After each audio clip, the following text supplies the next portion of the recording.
Добро вечер. Коти понатаму истражуваше за трагедијата во Кочани кој однесе 59 млади животи, а се уште има десетици на лекување.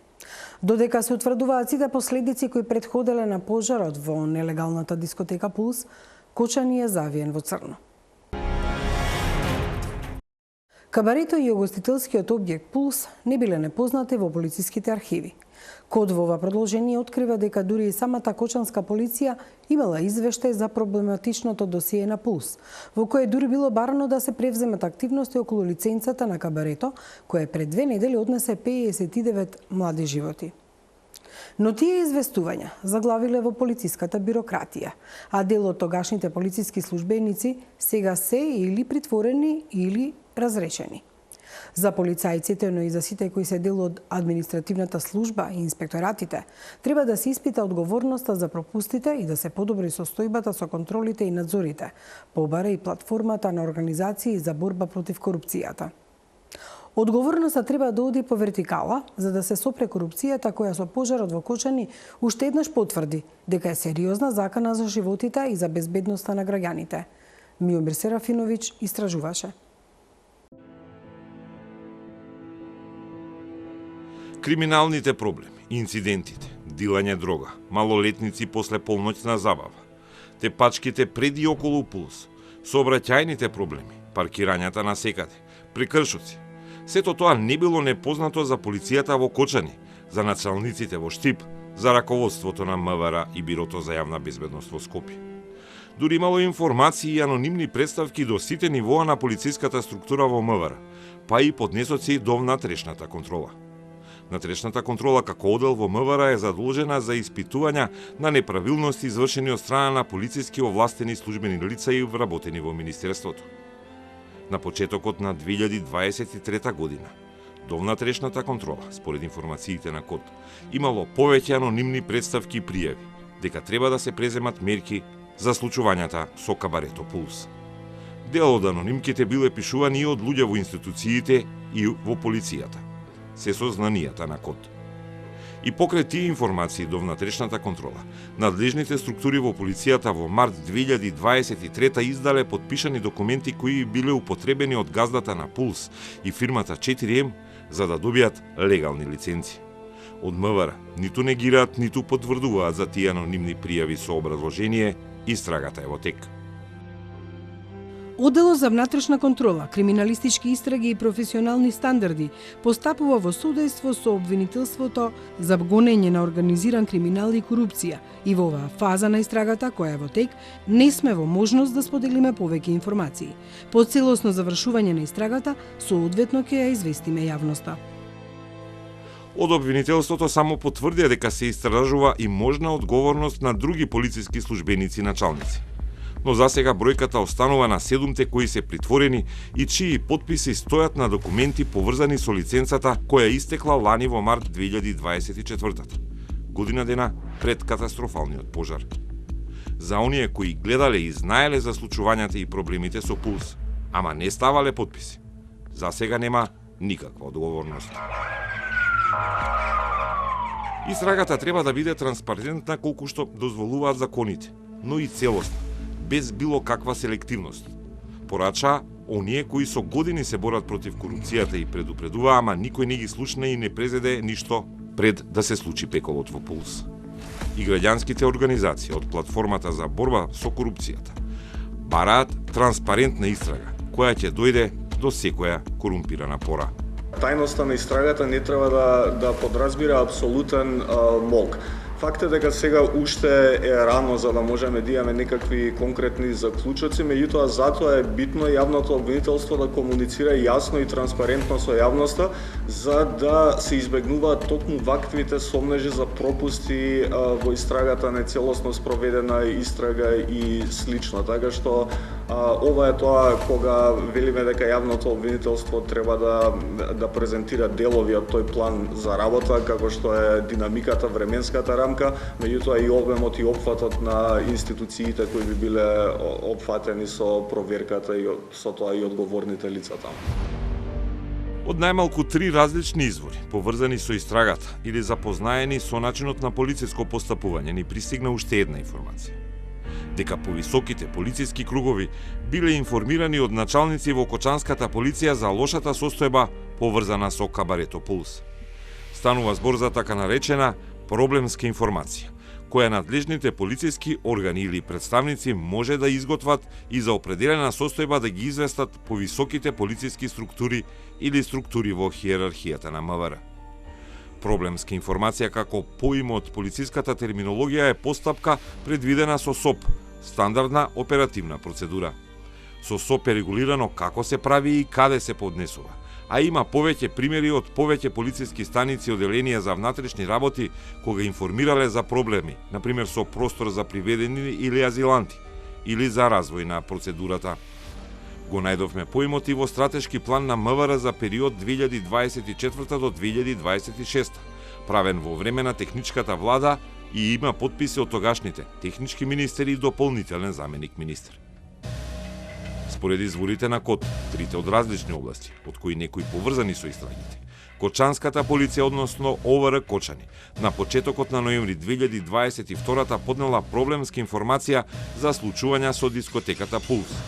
Во проблемската информација било наведено какви кривични дела и прекршоци се случуваат во и околу кабарето, какви мерки треба да се преземат.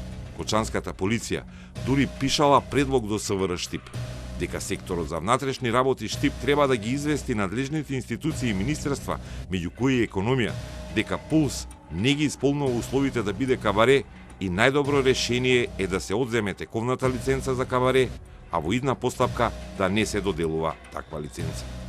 Таков документ бил доставен до СВР Штип, а според информациите на КОТ меѓу подписниците и изготвувачите на таа проблемска информација има и полициски службеници кои сега се притворени.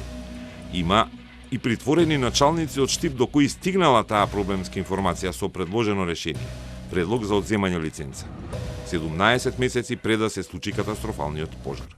Но нема информации што било преземено и дали било известено надлежното Министерство за економија во чиј ресор се лиценците за кабареа. Бидејќи во таа проблемска информација од 2022 биле регистрирани прекршоци кои се случувале во Пулс, во периодот после тоа, околу ова Кочанско кабаре биле испраќани дополнителни полициски патроли, па дури и тимови од единицата за брзо распоредување од Скопје, во деновите кога имало забави, велат нашите извори. 4 месеци подоцна, Пулс и фирмата 4M почнале постапка за нова едногодишна лиценца. До тогаш кабарето работело со една извадена 2021, која поради корона мерките била продолжена за уште една година бесплатно. СВР Штип испраќа допис до ОВР Кочани со прашања кои треба да бидат одговорени. Тема Пулс. Иако имале целосна проблемска информација за сите кривични дела, прекршоци и поплаки, штипските полициски служби барале нов документ со одговори колку прекршоци има управителот и сопственикот на 4M во тоа време, Митко Стојанов, и колку пријави за прекршоци имала фирмата 4M, која до тогаш не стопанисувала со Пулс. Иако полициските службеници кои требале да го срочат одговорот известиле дека прашањата не се доволни за суштината, сепак одговорот дека има само 4 прекршоци, 2 за физичко и 2 за правно лице, бил изготвен и подпишан не од тогашниот командир на полициската станица во Кочани, туку од неговиот заменик и одобрен од началникот на ОВР Кочани. Тие 3 полициски фигури сега се притворени и осомничени за документот за Пулс, кој бил испратен на 6 март 2023 во СВР Штип. Во документот немало детали како во проблемската информација од ноември 2022, а СВР Штип ниту барал потврда на тие сознанија, ниту пак се повикале на проблемската информација, кога ги испратиле во економија новите одговори за нова лиценца за Пулс. Иако во проблемската информација имало предлог таква лиценца да се одземе и воопшто да не се издава на кабарето Пулс. 7 дена откако испративме прашање, МВР одговори за бројот на кривични дела во периодот од почеток на 2023 до денот на трагичниот пожар. Првиот сегмент беше за периодот година и половина, завршно со јуни 2024 и промената на власта. Ви известуваме дека во периодот од 1.1.2023 до 1.7.2024 година регистрирани се следниве инциденти. Во 2023 година пријавено е едно кривично дело, тешка телесна повреда, против еден сторител и за истото е поднесена кривична пријава до основното јавно обвинителство Кочани. Во делот на недозволена трговија со дрога за горе наведениот период нема пријавени кривични дела и прекршоци по член 20 од Законот за прекршоци од јавен ред и мир. Во делот на прекршоците за горе наведениот период има регистрирано 2 физички напади, 3 тепачки и 2 останати прекршоци од областа на јавниот ред и мир. Исто така, регистрирано е едно дело – оштетување туги предмети, кое се води по приватна тужба и еден случај на изгубен мобилен телефон. По смената на началници со новата влада, сопственикот прво го реновирал Пулс, па го отворил клубот во ноември. Пулс немал лиценца, но полицајците оделе во акцијски контроли во дивото кабаре.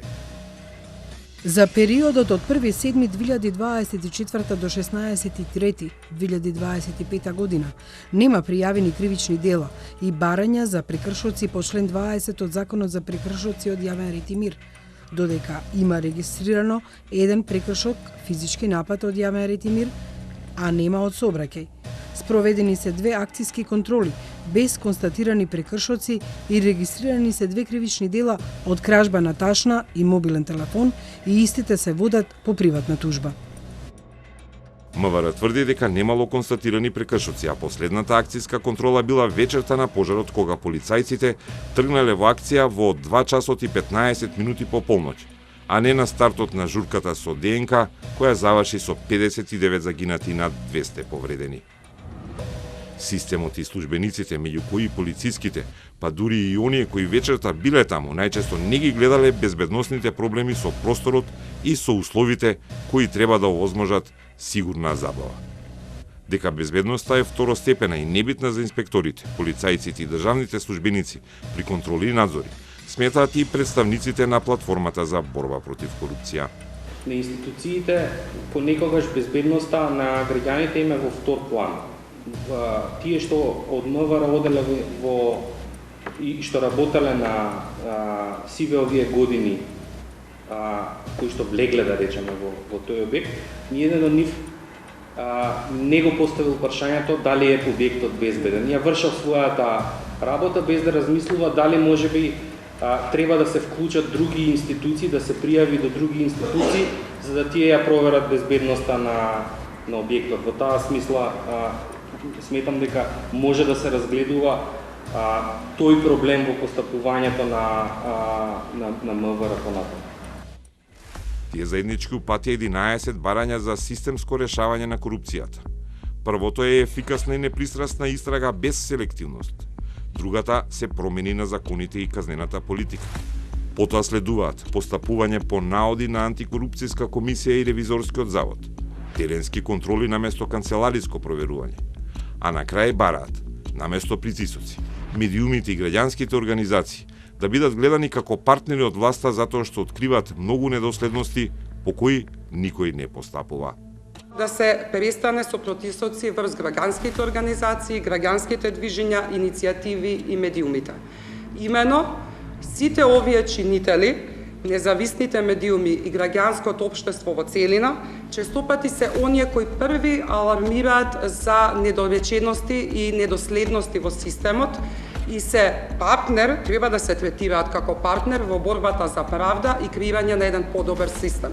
Од тие причини бараме медиумите слободно да може да известуваат за работите кои што се случуваат без страф од институционална одмазда и политички притисоци. А еден од најголемите проблеми во целата ситуација со временско-корупцијската низа која довела до трагедијата во Кочани е оној со непостапување и погрешно постапување на полициските службеници и началници. И во тој сегмент досега има само 7 осомничени. Ниту еден од нив не бил на функција ноќта кога изгоре Пулс.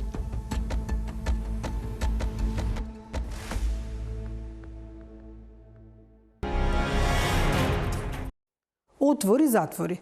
Ова може да се каже за работењето на фирмите кои официјално или не ги поседувал Дејан Јованов Деко, кој е вистинскиот сопственик на дискотеката Пулс која работела без лиценца.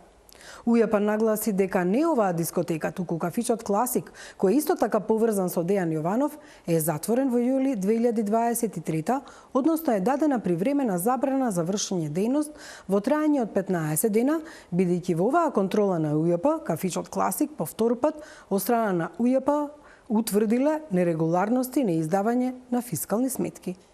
Пулс во декември 2024 добива парична глоба за правното и физичкото лице. Со ова се расчистува дилемата изнесена во јавноста. Пулс физички не е затворен.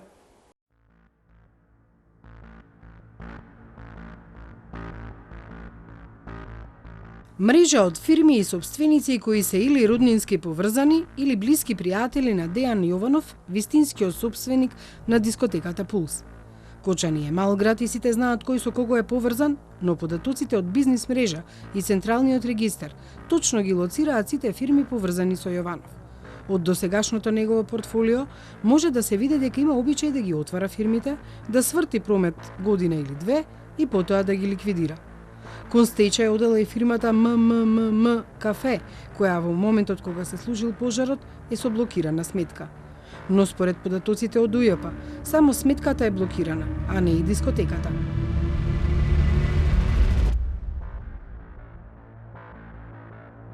На 21.12.2024 година УЈП врши контрола во дискотеката Пулс. Инспекторите проверувале како се регистрираат плаќањата. Утврдени се неколку нерегуларности, меѓу кои и дека не се издавале фискални сметки и не е регистриран прометот. Во таа контрола е изречена парична глоба и за правното и за физичкото лице, управителот Александар Карадаков, шанкер во клубот. Паричната глоба била платена. Според законот, само доколку правното лице направи ист таков престап во рок од 24 месеци, тогаш се затвара објектот на правното лице. Инспекторите постапиле според законот за регистрирање на готовински плаќања. Но два пати за 24 месеци ист престап направил кафичот Класик на Јованов. Инспекторите од УЈП изрекле привремена забрана за вршење дејност во трајање од 15 дена, бидејќи во оваа контрола на УЈП во кафичот Класик по втор пат од страна на УЈП биле утврдени нерегуларности и неиздавање на фискални сметки. Тоа е кафичот кој е демолиран од страна на граѓаните во протестите по кобниот 16 март. Фирмата МММ Кафе во период почнувајќи од 2022 година во серија наврати била блокирана и УЈП присилно ги наплатила долговите. Од август 2024 година фирмата е постојано блокирана од УЈП и не постои можност да се наплатат долговите, бидејќи сметките на фирмата во банките се празни, односно нема средства на сметките за да може да се наплатат долговите. Кај МММ Кафе Дуел во неколку наврати во период од крајот на 2022 година се реализирани постапки за извршување на неплатен долг. Со блокадена сметка, долгот е наплатен, пошто сметката по автоматизам се деблокира од банката. Но од август 2024 година постапките за извршување на долгови се уште активни поради наплата од средствата на должникот во банките по повеќе основи, даночни долгови и плати. Проверивме дали во случај на неплатен долг или неисплатени плати може да се запечати и објектот кој фирмата го поседува. Блокирање на сметка како мерка согласно законот за даночна постапка е предвидена во постапка на извршување, односно наплата на долг во постапка на присилна наплата, која ја спроведува УЈП. Во постапка на присилна наплата на долг согласно законот за даночна постапка не е предвидена мерка затворање на објект. Блокирањето на сметка како мерка и привремена забрана за вршење на дејност како мерка се изрекуваат за различни основи, согласно различни закони и во различни постапки кои ги спроведува УЈП.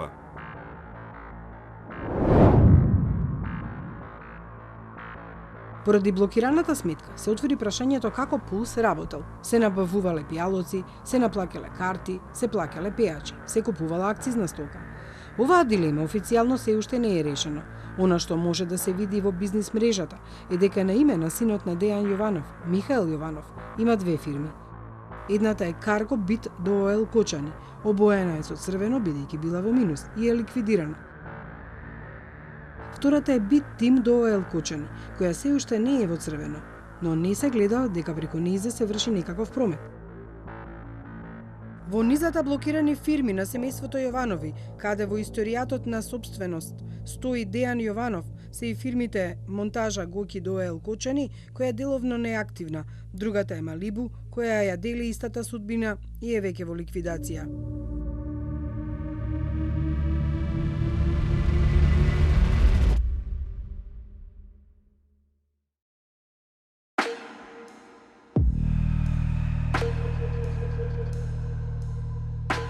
Не можела да остварува доволно приходи за намирување на своите обврски, па затоа Класик ДМ, која долги години ја менаџирала дискотеката Пулс во Кочани, прогласила стечај.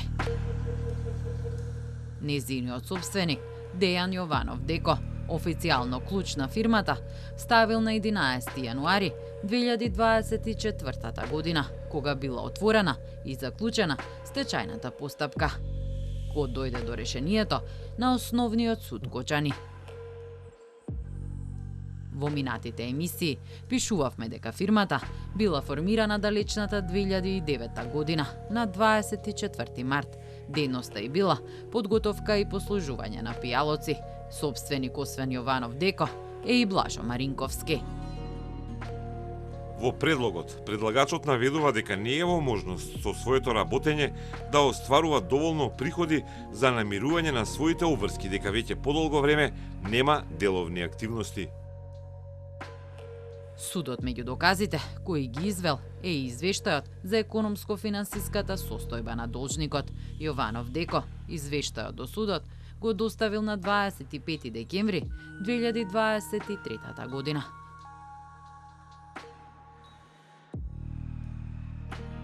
Дискотеката Пулс само неколку дена предходно, на 19 декември истата година, славела 11 години постоење. Инстаграм профилот на дискотеката покажува дека на роденденот Пулс била полна со посетители. Со торта и изведувачи се прославило повеќе од деценија постоење на дискотеката. На 23 декември па гостувала и позната српска пејачка, но газдата Деко не заработувал доволно, па поднел предлог за стечај. Судот врз основа на изведените докази утврдил дека должникот во случајов Класик ДМ станал неспособен за уврски кон доверителите, кредиторите.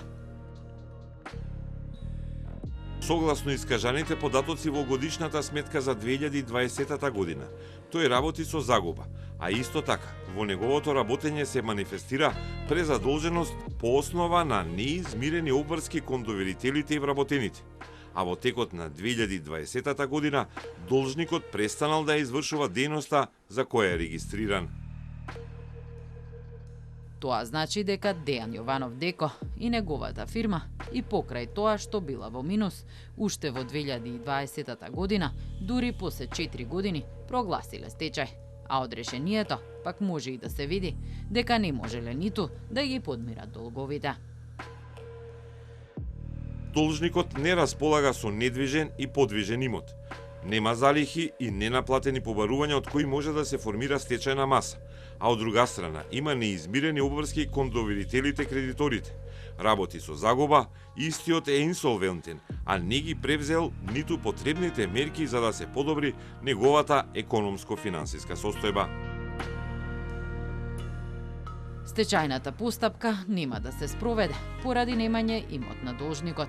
Фирмата потоа е деловно неактивна, но Јованов Деко, како што веќе пишуваше Код, ќе најде друг начин како да продолжи со работа, а да не ги врати долговите. Менаџирањето со Пулс ќе го преземе друга фирма, МММ Кафе, а на хартија собственик ќе биде Александар Карадаковски, кој всушност работел како шанкер во дискотеката. Вистински собственик сепак ќе биде Јованов Деко, а она што на хартија ги поврзува предходната Класик ДМ и МММ Кафе е името на Митко Стојанов. Во едната фирма бил управител, а во другата и директор и управител. Пулс за сето време ќе биде центарот на ноќниот живот во Кочани, се до кобниот 16 март.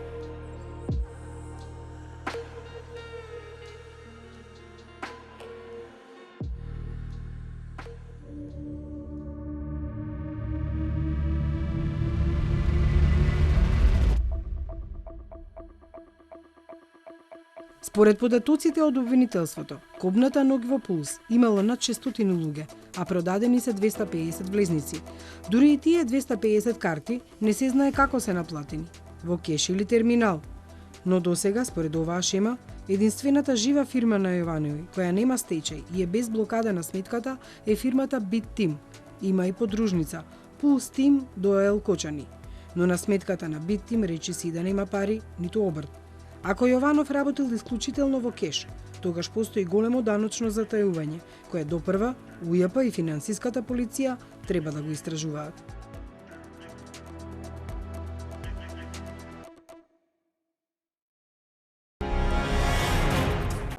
Корупција, неспособност, надевање дека нема баш треба да се случи или комбинација од сите три работи. Од Аргентина и Бразил, Србија и Романија, до Русија и Кина, во пожари во дискотеки и клубови за забава, ширум светот, во изминативе 2 децении загинаа стотици млади луѓе, а уште толку се повредени. Најчесто пожарите настануваат од недозволени пиротехнички средства, а огнот брзо се шири поради запаливата внатрешност. Евакуацијата е отежната поради немањето доволно излези. Објектите најчесто немале дозвола, затоа што не ги исполнувале условите, а контролата од надлежните изостанала. Таткото на Тамара Миладиновиќ, која загина во пожарот во дискотека во Нови Сад во 2012 година, веќе 13 години ја бара правдата. Вели дека се казнети само ситни риби, но никој од надлежните. Новинар од Романија, кој го истражуваше пожарот во дискотеката Колектив во Букурешт, каде што загинаа 64 луѓе, вели дека казните не се доволни. Општеството треба да се менува за да се спречат вакви трагедии во иднина. Срđan Стојанчов има повеќе.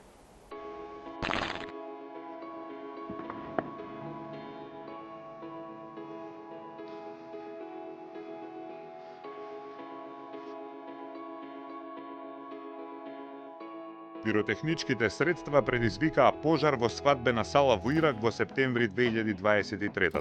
Загинаа над 100 луѓе, а над 80 беа повредени.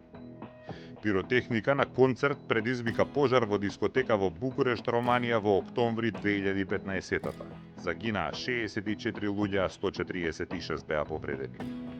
Пиротехника на концерт во дискотека во Бразил во 2013-та предизвика пожар при што загинаа 242 луѓе, а 630 беа повредени. Пожар предизвикан од пиротехнички средства во Перм, Русија во 2009-та ги однесе животите на 156 луѓе, а скоро 80 беа повредени. Кина, Соединетите држави, Аргентина, Србија. Илјадници загинати и уште повеќе повредени. Последната несреќа се случи во Кочани. 59 млади луѓе загинаа, а скоро 200 се повредени. На неколку години се случува по некоја катастрофална несреќа во клубови за забава ширум светот. Пожарите најчесто се предизвикани од нестручно или недозволено користење пиротехнички средства во затворен простор, а пожарот потоа брзо се шири поради запаливата изолација. Речиси по правило, објектите немале доволно помошни излези за брза евакуација и речиси по правило, некој заборавил да изврши контрола дали условите се исполнети. Се чини дека ретко кој учи од туѓите грешки, а прашање е дали учи од своите. Стотици млади луѓе на 30 октомври 2015-та присуствуваат на концерт на групата Goodbye to Gravity во Букурешт. Час и половина пред полноќ, пиротехничките средства користени за светлосни ефекти ја палат звучната изолација на плафонот. На собствениците на дискотеката Колектив им било скапо да постават незапалива изолација, па ја користеле поевтината запалива. Гостите почнуваат да бегаат кон единствената двокрилна врата. Едното крило било затворено. Се создало стампедо. Загинаа 64 луѓе, а 164 беа повредени.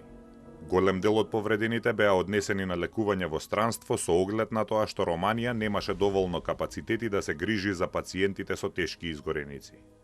Се покажа предоцна. Луѓето што одблиску ја следеле трагедијата во Букурешт велат дека кога ги виделе вестите од Кочани се чувствувале како повторно да ги гледаат истите слики. Чувството е дека ова не е приказна за пожар, туку за ставање на профитот пред човечките животи, вели истражувачкиот новинар од Букурешт Каталин Толонтан. if we put corruption, we have this kind of. I saw your words. I saw your young people gathering in town to the protest after the fire, and we have also. This is also a very shocking similarity. The protest was with this kind of words. Corruption kills. Their only sins is they because they are living in a corruption countries.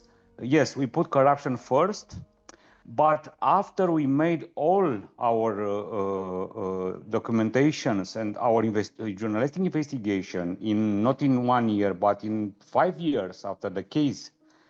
If you ask me now if it's about corruption or if it's about incompetence, I can give you a strong argument with corruption or with incompetence only. Yeah, it's not in a black and white, I think. Според истражувањето на тимот на Толонтано 2015 и 2016 беше снимен и документарниот филм Колектив, кој во 2020 ја доби Европската награда за најдобар документарец, а во 2021 беше номиниран за Оскар и за најдобар странски филм и за најдобар документарец. Нивното истражување покажа дека пропустите во здравствениот систем однесоа повеќе жртви отколку самиот пожар. 27 луѓе загинаа од пожарот во дискотеката, а уште 37 ги изгубија животите во болница во неделите што следуваа. Истражувањето докажа дека фирмата што ги снабдувала болниците им испорачувала разредени средства за дезинфекција кои не функционирале, па голем број повредени починаа од интерклинички бактерии.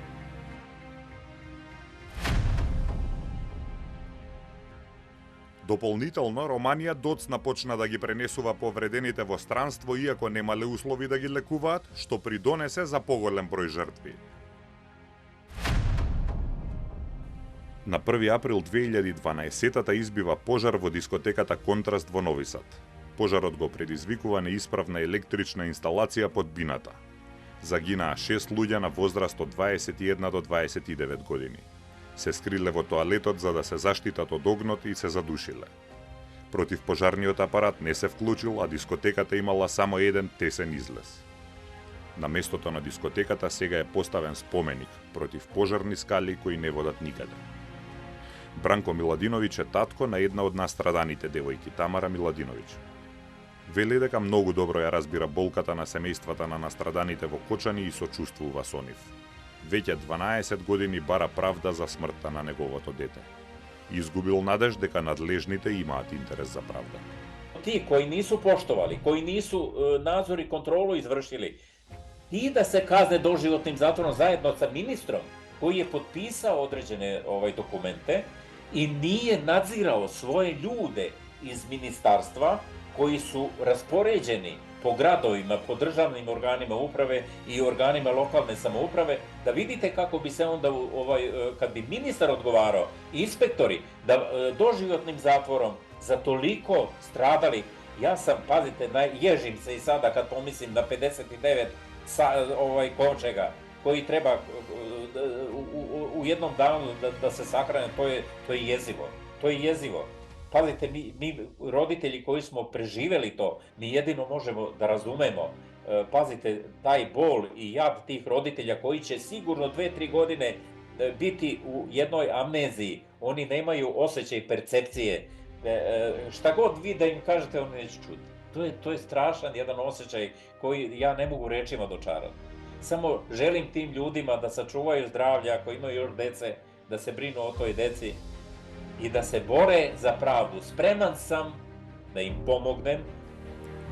Миладиновиќ веќе изгубил доверба во српскиот правосуден систем и стравува дека истото може да се повтори и во Македонија. Потребно е внимателно следење на случајот. Odgovarali su kolateralci. Znači, odgovarao je praktično električar, odgovarali su zakupci i odgovarao je vlasnik. Ali on je 4 godine proveo u zatvoru. Napominjem, vlasnik je već imao nekoliko požara koje je naplaćivao preko osiguravača.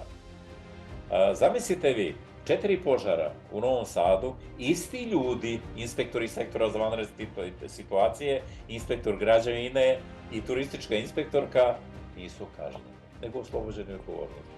Па замислите како е родителjima, nama roditeljima koji smo izgubili decu, da nam se, na primjer, na sudu jednostavno vidite da je sve dogovor, da nema pravde, da nismo pred zakonom svi jednaki i da se mi moramo boriti svim silama ne bili došli do prave istine.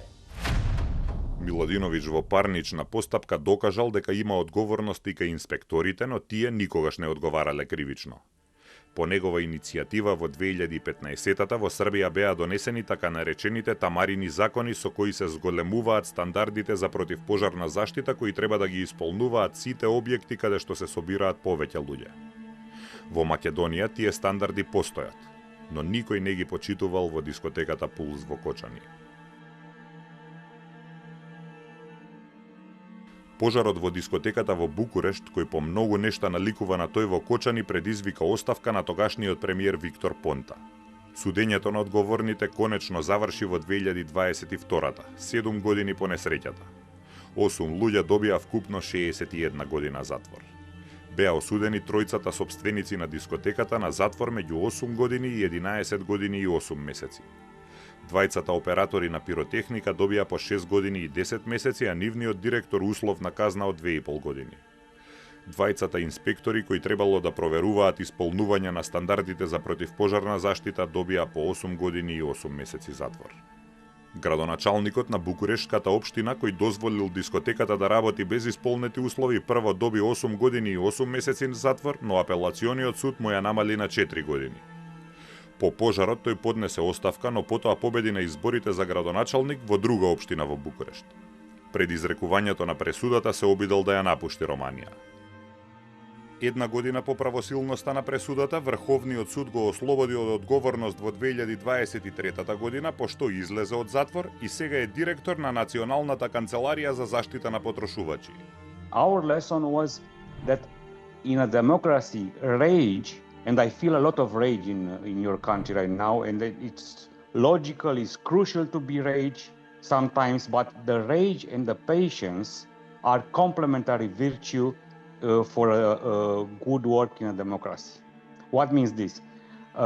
If you are looking only for punishment, yeah, the punishment is right for short term. Yeah, the punishment means accountability, it means to give the people in justice, yes, and to push the justice to make their work. Yeah, this is right. But also, it's very important what you make in a long term. Новинарот Толонтан вели дека осудувањето на виновниците не е доволно. Тој вели дека општествената акција против корупција во Романија после несреќата дала резултати. Before the collective, we have this kind of habit from centuries in Romania to give and to take bribes in public sector, not only in hospital, almost everywhere. In local administration, in state administration, in health system, in schools, we used to give and to take bribes as a usual, yeah, as day by day habit, yeah. Not anymore. Not anymore? Not anymore. Not anymore. Not at the same scale, for sure. Of course, we have cases, yeah, but now the whole society it's real against this kind of situation. Why? Because some of the origin, the initial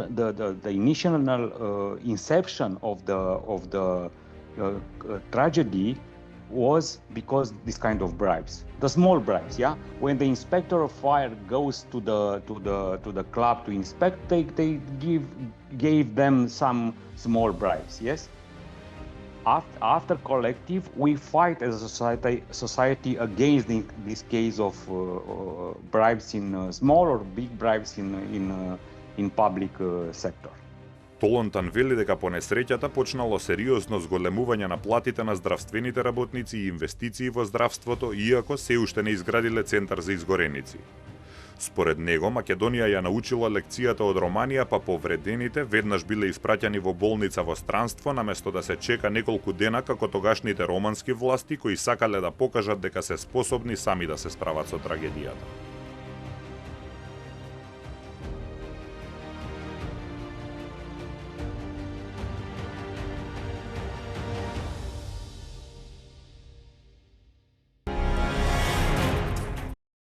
Ви благодарам што и вечерва бевте со Код во оваа болна тема. Се гледаме идната недела во исто време.